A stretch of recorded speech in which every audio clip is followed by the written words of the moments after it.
Sports Radio, AM 1350. Please introduce yourself to our live audience. Hi, this is Courtney Krueger over at Santiago Volleyball team. Fantastic. Wow. You have brought the spunk with you today. Yeah. Thank you so much for taking time out of your busy schedule to make time for us today. Always a pleasure to have local coaches on, especially with volleyball. You guys are really doing a great job. For our audience that may not be as familiar with your program and who you are as a coach, kind of just give a little background about who you are and how your program got started. Of course, yeah, and thank you so much for having me this morning. So I have been with the volleyball program since 2005. I was the JV coach for a long time, and then when the head coach retired, I took it over. I'm also the boys head coach, and I actually teach at Santiago as well. I'm an AP history teacher here, too. So I've been at it for quite some time, and now I think this is my 18th season, I think, overall, but I've lost track, so. No, and you do a wonderful job over there, obviously, taking the responsibility of coaching the boys and the girls team. But what in particular, obviously this has been a unique, all your years of coaching and teaching. Talk to us about how you and your players have managed to navigate this, going through the pandemic and still being able to perform at a high level. Yeah, it was really hard last year because we didn't have any season at all, and most of the teams around here didn't. So keeping everybody's focus has been hard, but coming back has been a blessing. It's been awesome to be back in the gym. It's been a little difficult for the girls because they haven't been used to being in school all day, actually physically. So the fatigue is there, and that's something we were not predicting. But they've been doing really well, and they are so excited to be back. You can just see the happiness in their faces when they're out there on the court, and just kind of getting used to it as it goes on with all these protocols and stuff. But we're doing well, and the girls are loving it. That's excellent. This is Coach B. And, I totally understand what you're saying because my son is class of 2022, and he goes to Etowanda High School, and he was so used to just sitting at home, and now he's his mental, he doesn't have the attention span anymore. So I totally get what you're saying on that. But, I was looking at your social media. I love your social media, all the things you guys do. Tell me a little bit. It's Alexander with the ace for the match point. How excited were the girls for that? That was awesome. Rancho Cucamonga is such a great team, and we were battling back and forth the entire match. And Brooke is one of our middles, and she's one of our best servers back there.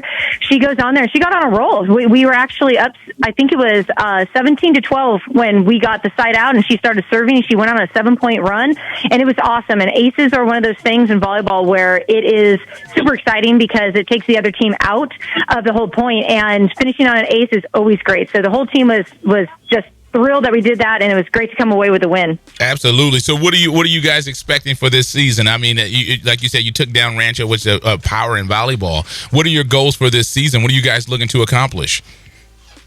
We are trying to take one match at a time, and we know just not to take anything for granted this season, just because we know what happened, with all the pandemic and everything.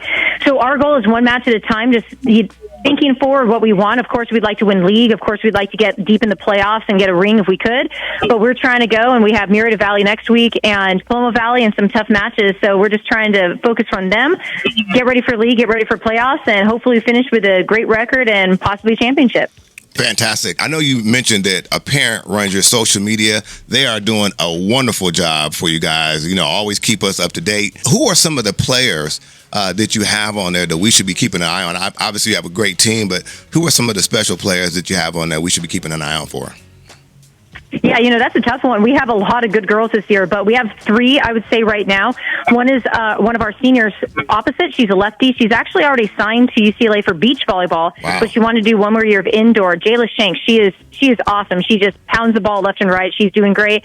And we actually have two freshmen that you want to keep an eye on. We have Malin Mitchell and Fallon Blotzer. They are awesome. They do not have the usual mentality of a freshman. They are poised. They are confident on the court, and they are going to do amazing things. So you got to keep your eye on those two because they're going to be great. Fantastic. And then one thing I did want to say, I know we're talking about the girls in your program now, but I was looking at your social media, and you had two young ladies, one at San Jose State and one at Santa Clara.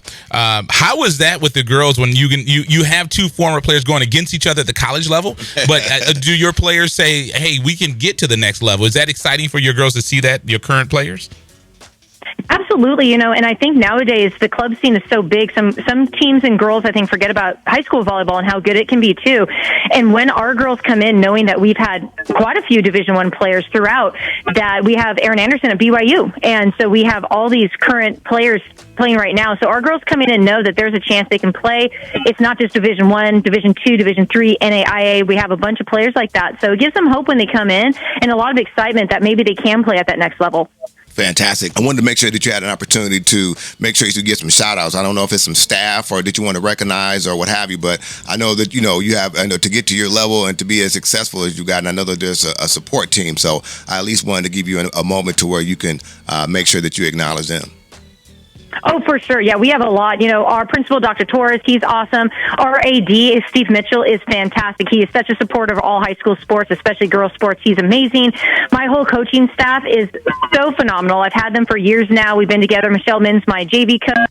Kirby, one of my assistants, he played for me, and now he's my assistant. He's awesome. Coach Matsumoto, Coach Michael on the freshman team. Can't do it without all my lower levels, too. This is a whole program. It's a process, and everybody's got to be bought in. And my whole program and school, it's great to see all the school spirit here, too. We got a lot of kids that come out to our games, too. You guys do a really good job out there, and I know that you've been with that program a lot. You do a lot for those young ladies and young men, also obviously taking the responsibility of coaching the young men's team as well as the young ladies team. So keep up the great work. Just want to let you know we see you out there. You're doing a wonderful job. Your program is really top level, one of the best programs here in Riverside County. So just keep up the great work. Thank you so much. I really appreciate you having me on the show. Fantastic. You enjoy your Saturday. We'll be talking to you soon. Great. Thank you. There it is right there. Coach Krueger over Yes. at Corona Santiago.